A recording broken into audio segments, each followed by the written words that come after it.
Il-Borża ta' Malta ser tintroduċi suq ġdid f'pajjiżna, dak tal-Institutional Financial Securities Market li hu mmirat biex jimirħu fih kumpaniji kbar kemm Maltin iżda aktar minn hekk dawk internazzjonali sabiex eventwalment dawn jinvestu flushom f'pajjiżna. Il-kap eżekuttiv tal-Borża ta' Malta qal li dan is-suq ser ikun qed jiżdied maż-żewġ tiswieq li l-Borża diġà topera, dak tal-kumpaniji żgħar u medji u dak tal-beħ bl-imnut. Niftħu suq immirat partikolari għal investituri professjonali u investituri istituzzjonali.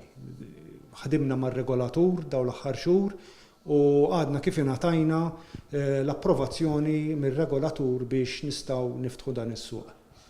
Fil-fatt l-investiment li jista' jsir f'dan is-suq irid jaqbes il-100,000 €.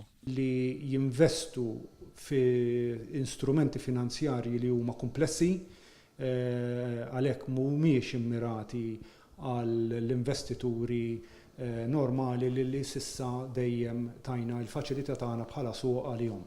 Dan is-suq ser jiftaħ orizzonti ġodda għas-settur tas-servizzi finanzjarji f'pajjiżna. Permezz ta' dan, is-settur ser ikompli jissaħħaħ u jibni r-reputazzjoni tajba li diġà għandu.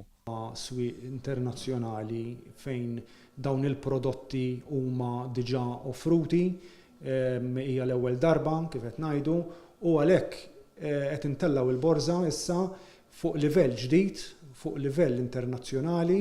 Dawn huma swieq li normalment jattiraw istituzzjonijiet kbar, banek kbar.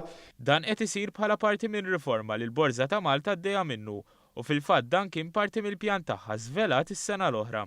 Ħajtnieda das-suq bir-riżorsi li għandna diġà, riżorsi kemm kapitali li għandna, riżorsi ta' informazzjoni u riżorsi umani, skont kif qed nisperaw li jibni matul is-snin das-suq u mbagħad nibdew indaħlu ċertu riżorsi oħra biex inkomplu nwessaw internazzjonalment is-suq Malti. Sabiex verament ikun ta' suċċess, il-Borża ser timbarka fuq kampanja internazzjonali sabiex investituri barranin meqjusa bħala ġganti fis-settur finanzjarju jersqu lejn pajjiżna.